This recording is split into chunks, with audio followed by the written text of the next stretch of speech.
Assalamualaikum warahmatullahi wabarakatuh. Innal hamdalillah nahmaduhu wa nasta'inuhu wa nastaghfiruh wa na'udzu billahi min syururi anfusina min sayyiati a'malina may yahdihillahu fala mudhillalah wa may yudlil fala hadiyalah. Asyhadu an la ilaha illallah wahdahu la syarikalah wa asyhadu anna Muhammadan abduhu wa rasuluh la nabiyya ba'dah. Allahumma sholli wa sallim ala rasulillah wa ala alihi wa ashabihi wa mawalah, amma ba'd. Kaum muslimin wal muslimat yang dirahmati Allah, puji syukur lebih dahulu kita panjatkan kehadirat Allah Subhanahu wa taala biqauli alhamdulillahirabbil alamin. Shalawat dan salam mudah-mudahan tetap terlimpah tercurah pada Rasulullah Muhammad sallallahu alaihi wasallam, uswah hasanah kita, dan yang juga kita harapkan atas upaya kita untuk meneladani beliau, kelak di yaumil qiyamah kita akan mendapatkan syafaat dari Rasulullah sallallahu alaihi wasallam. Kaum muslimin wal muslimat rahimakumullah, pada kesempatan yang sangat mulia ini saya ingin mengajak kita ini berbincang-bincang dari hati ke hati terkait dengan amal kita. Karena Rasulullah mengajarkan pada kita ini supaya kita ini di dalam melaksanakan seluruh apa yang menjadi perintah Allah, menjalankan amal-amal ibadah kita ini, harapannya mudah-mudahan amal kita ini termasuk ngamalan makbulan, yaitu amal yang diterima oleh Allah Subhanahu wa taala. Jadi bukan sekedar amal yang sah menurut teori fikih, tetapi Rasulullah mengajarkan pada kita supaya kita ini berharap amal kita itu bukan sekedar sah, tetapi termasuk amal yang diterima atau makbul di sisi Allah Subhanahu wa taala. Kaum muslimin dan muslimat rahimakumullah, insyaallah kalau terkait dengan keabsahan amal ini, insyaallah kita semuanya sudah mampu menjalankan secara fikih begitu. Tetapi saya ingin mengajak kita semuanya untuk membincangkan diri tentang kemakbulan dari amal kita ini. Karena tidak semua amal yang sah itu nanti diterima oleh Allah. Dan amal yang diterima oleh Allah ini tentulah amal yang sah. Jadi sah ini memang harus kita raih dulu, kemudian kita upayakan supaya yang sah itu nanti diterima oleh Allah Subhanahu wa taala. Kaum muslimin dan muslimat rahimakumullah, ada beberapa hal yang perlu untuk kita cermati di dalam diri kita sendiri terkait dengan amal yang makbulan ini. Tentu yang pertama terkait dengan niat, ya. Jadi karena setiap kita ini hanya akan mendapatkan sesuatu sesuai dengan niat kita. Wa innama likulli imri'in ma nawa, dan setiap seorang itu hanya mendapatkan sesuatu sesuai dengan yang diniatkan. Dan ini insyaallah semua kita ini sudah memahaminya. Kunci pertama memang niat itu, ya, niat itu. Bahkan niat ini nanti akan menjadi titik sentral apakah amal kita nanti diterima oleh Allah atau tidak. Dan niat ini sangat mempengaruhi kualitas amal kita, serta kita ini hanya mendapatkan sesuatu sesuai dengan yang kita niatkan. Dulu ada sebuah kisah, pada zaman Rasulullah ada seorang sahabat yang setiap Rasulullah perang pasti mengikuti Rasulullah. Suatu ketika sahabat ini meninggal dunia, kemudian para sahabat yang lain berkeyakinan bahwa sahabat yang meninggal dunia ini pastilah adalah orang yang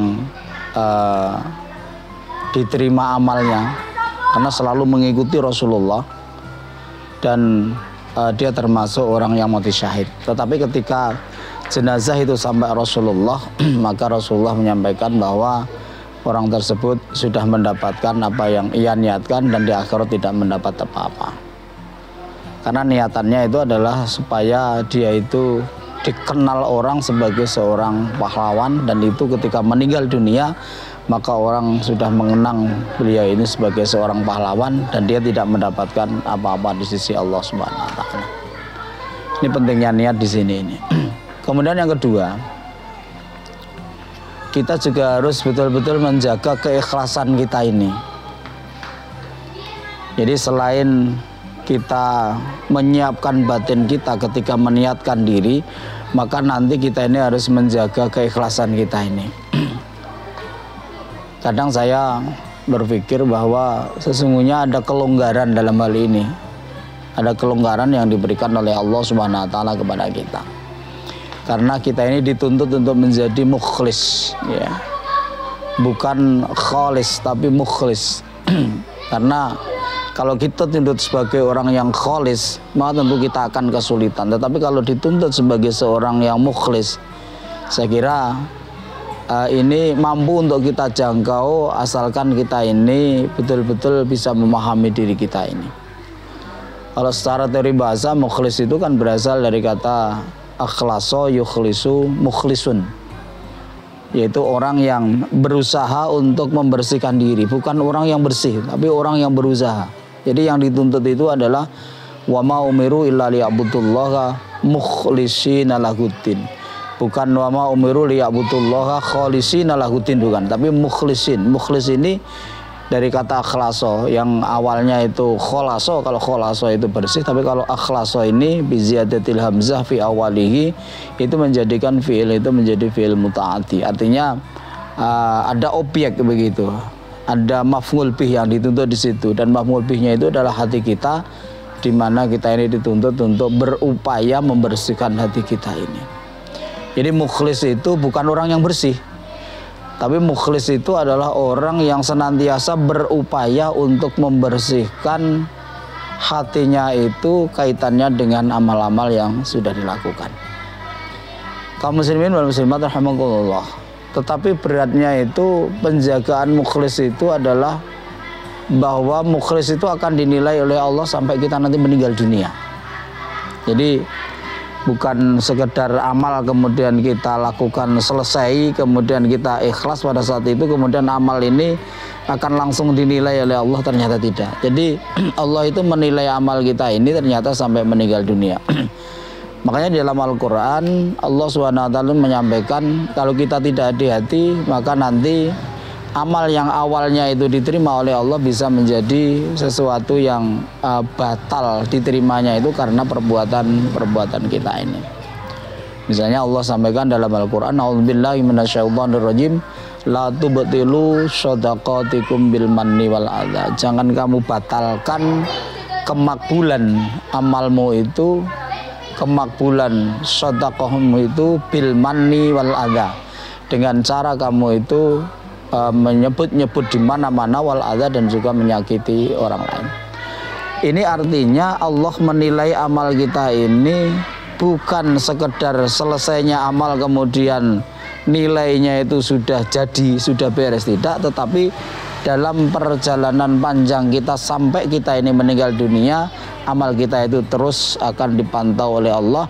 Apakah kita ini termasuk orang yang terus menjaga keikhlasan kita ini, ataukah nanti terkontaminasi dengan penyakit-penyakit hati yang ada di dalam diri kita, sehingga nanti penyakit hati itu akan bisa membatalkan kemakbulan dari amal kita.